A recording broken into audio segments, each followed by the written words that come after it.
পৃথিবীর যে যেখানে বসে ভিডিওটি দেখছেন সবাইকে অসংখ্য ধন্যবাদ। আশা করি সবাই ভালো আছেন। আজকে যে ভিডিওটি নিয়ে হাজির হয়েছি, এত সময় ভিডিওর থাম্বনেলে দেখেছেন অত্যন্ত পাওয়ারফুল একটা। দেখেন আজকে ভিডিওটি কিসের জন্য নিয়ে হাজির হয়েছে, অনেকে বুঝতে পেরেছেন, অনেকে পারেননি। সর্বপ্রথম একটু বুঝিয়ে দেই, না হয়তো আপনারা বলবেন কি বকবক শুরু করছে, ভালো লাগে না। আজকে কথাটি যে নিউজ দেখেছেন, সে টপিক দেখেছেন, এখন বিশেষ করে আমাদের এই পৃথিবীতে পরের চেয়ে আপন শত্রু বেশি। পরের চেয়ে আপন শত্রু বেশি।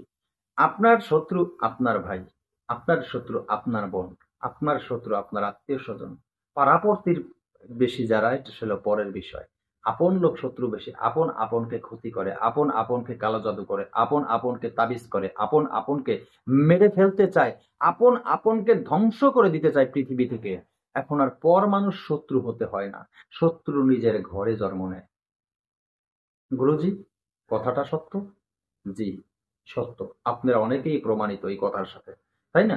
তো যাই হোক, এখন আমি কথা কেন বললাম, আজকে আপন শত্রুর হাত থেকে, সেটা ভাই হোক, বোন হোক, আত্মীয় স্বজন হোক, যেই হোক না কেন, আপন শত্রুর হাত থেকে নিজেকে রক্ষা করবেন কিভাবে?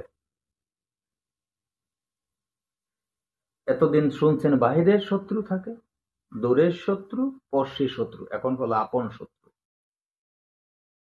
নিজের আত্মীয় স্বজন এবং নিজের ফ্যামিলির যেগুলো শত্রু হয়, এগুলোকে আপন শত্রু বলা হয়। সেই আপন শত্রুরা ক্ষতি করে আপনাকে, একটার পর একটা ক্ষতি করে আপনাকে অসুস্থ করে ঘরে ফেলে রাখছে, শোয়ে রাখছে। আপনি মুক্তির কোনো পথ পাচ্ছেন না, কার কাছে যাবেন আপনি চিনেন না, খুঁজছেন পাচ্ছেন না। আজকের ভিডিওটা আপনার জন্য।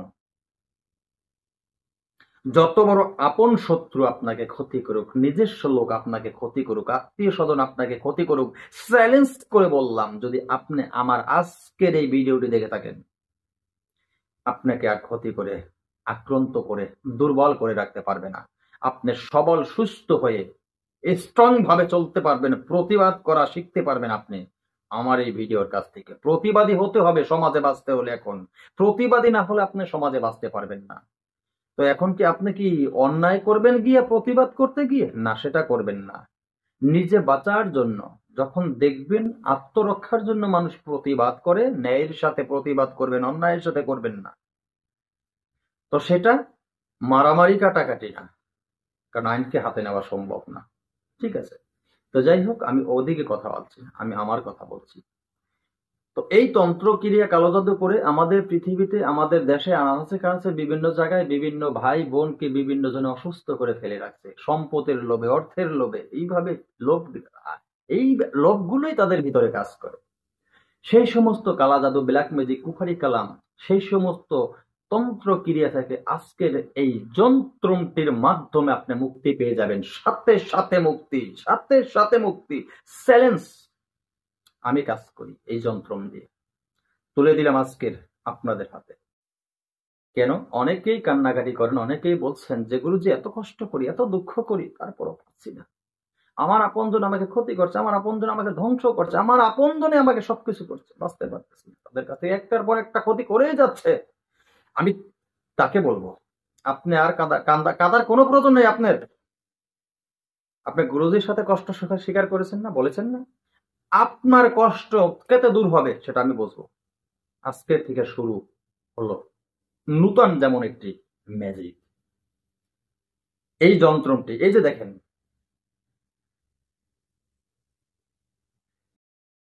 আশা করি দেখেছেন যন্ত্রটি।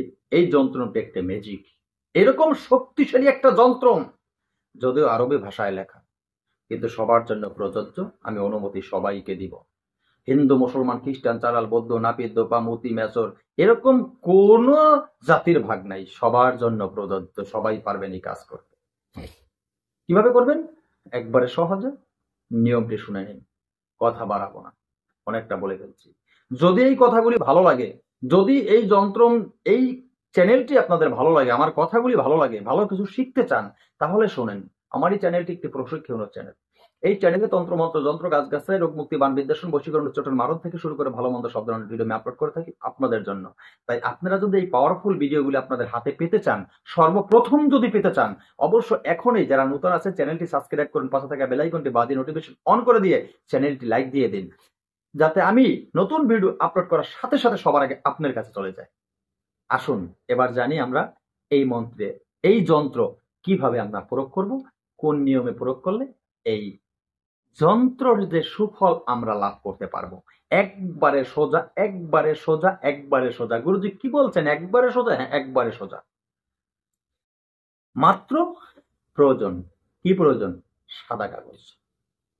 আপনার প্রয়োজন হবে ধবধবা সাদা কাগজ। দর্শকর্মা দোকানে যাবেন, দর্শকর্মা দোকানে গেলে আপনি বলবেন যে ছেলে পানে ঘুড়ি তৈরি করে, ঘুড়ি, যে ঘুড়ি আকাশে উড়ায়, বুঝেন তো?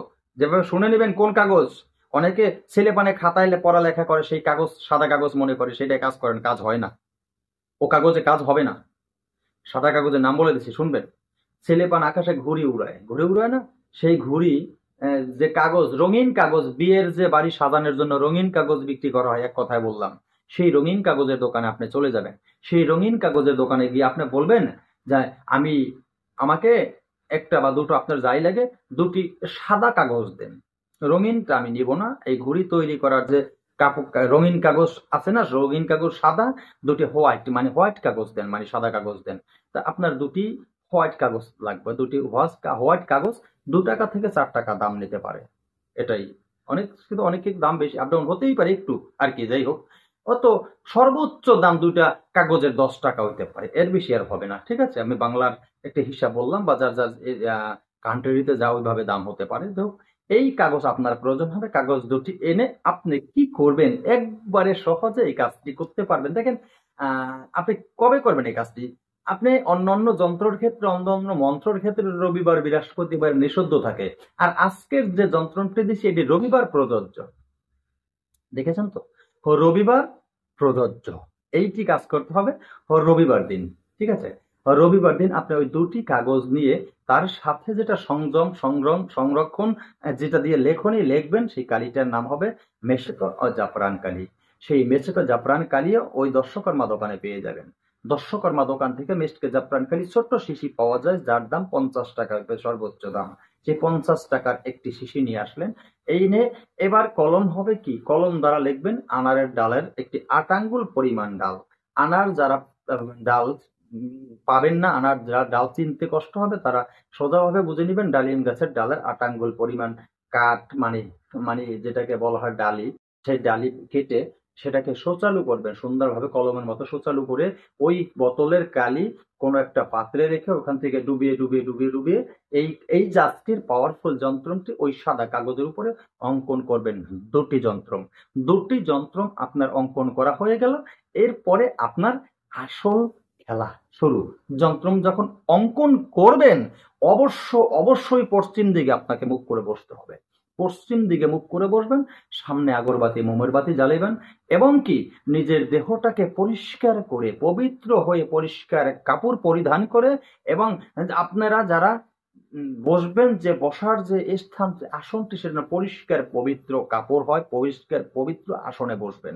একাগ্রতা তার মানে হলো পূর্ণ বিশ্বাস নিয়ে এই কাজটি করবেন আপনি। একাগ্রতার মানে হলো পূর্ণ বিশ্বাস নিয়ে আপনার কাজটি করছেন, যে এই যন্ত্রের উসিলায় আমি এই ভয়ঙ্কর কুফারি কালাম, জাতটোনা, শ্মশান মশান চালান থেকে মুক্ত পেয়ে যাব।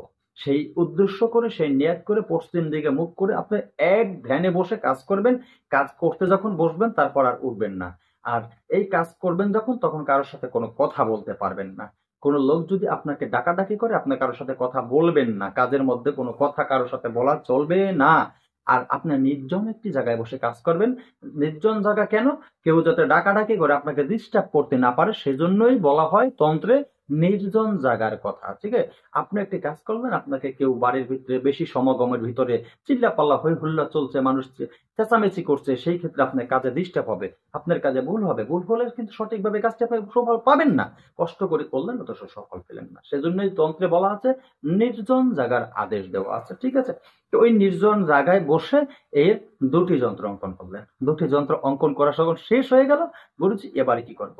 দুটি যন্ত্র শেষ হয়ে যাওয়ার পরে একটি যন্ত্র ওই জায়গায় বসে পশ্চিম দিকে মুখ করে ওখানে বসেই আপনি আগুনে জ্বালিয়ে দিবেন। কি করবেন? আগুনে জ্বালিয়ে দিবে। তো আগুনে জ্বালিয়ে পুরো ছাই করে ফেলবেন। আর একটি যন্ত্র আপনার কাছে থাকবে, সেই যন্ত্রটি সুন্দর করে আপনি, ওই যে আমার কিছু ভিডিওতে আমি দেখেছি যন্ত্র কিভাবে মোড়াতে হয়, তো সেইভাবে যন্ত্রটি মুড়িয়ে বোটে ভাঁজ করে নিয়ে সুন্দরভাবে লাল সুতো দিয়ে 3টে বান দেবেন যন্ত্র। এই প্রথম গোড়াতে দেবেন একটা, মাঝে একটা, পরে আরেকটা, এইবারে দেবেন 3টা গিরু দিয়ে সুন্দর করে আপনি আগের থেকে একটি মাদলি তৈরি করে রাখবেন। ত্রিধাতুর মাদলি অথবা রূপোর মাদলি তৈরি করে রাখবেন। রূপোর মাদলি তৈরি করে ওটার ভিতর সুন্দর করে বন্ধ করে ঢুকিয়ে দিয়ে তাবিজটা, কাঁচা মোম পাওয়া যায়, হার্ডওয়ারি দোকানে চলে যাবেন, যে রঙের দোকান হয় না, সেই রঙের দোকানে গেলে আপনারা কাঁচা মোম কিনতে পাবেন। সেখান থেকে একটু কাঁচা মোম কিনে নিয়ে আসবেন। ওই কাঁচা মোম ছিঁড়ে ছিঁড়ে দিয়ে ওই মাদলির মুখটাকে বন্ধ করবেন। আগুনে মোম জ্বালিয়ে আগুনে মোম এরকম ধরবেন, ঠবক ঠবক করে যে পড়বেন তাবিজের উপরে, সেই ফোঁটা ফোঁটা মোম দিয়ে যদি আপনারা তাবিজের মুখ বন্ধ করেন, সম্পূর্ণ তাবিজটা নষ্ট হয়ে যায়। সেই তাবিজ আর কোনো কাজ করে না। এত পরিশ্রম করে আপনি তৈরি করছেন, সেটা অকেজো হয়ে গেল এই পোড়া মোম দেওয়ার কারণে। আর যদি আপনার মোম, কাঁচা মোম সংগ্রহ করতে কষ্ট হয়, আর একটা পদ্ধতি বলে দিচ্ছি। শুকনো মাটি আপনি নিবেন, শুকনো মাটি গুঁড়ো করে আপনার বাম হাতের তালুতে নিলেন, বাম হাতের তালুতে নিয়ে একটু সরিষার তেল, একটু সরিষার তেল দিয়ে মাটিটাকে মেখে দিলে একটু পরে শক্ত হয়ে যাবে। ওই মাটিটা দিয়ে আপনি এই তাবিজের মুখটা সুন্দর করে বন্ধ করে, আপনি পুরুষ হলে ডান হাতে ব্যবহার করবেন, আর যদি মহিলা হন অবশ্যই বাম হাতে ব্যবহার করবেন। চ্যালেঞ্জ দিয়ে বললাম, কসম করতে হয় না, আমি চ্যালেঞ্জ করে বললাম, আপনার বিমার সাথে সাথে কেটে যাবে। আশা করি বুঝতে পেরেছেন। আজকের মতো ভিডিওটি এখানে শেষ করছি। নতুন ভিডিও নিয়ে আসার আগ পর্যন্ত আবার সকলে ভালো থাকবেন। আল্লাহ হাফেজ।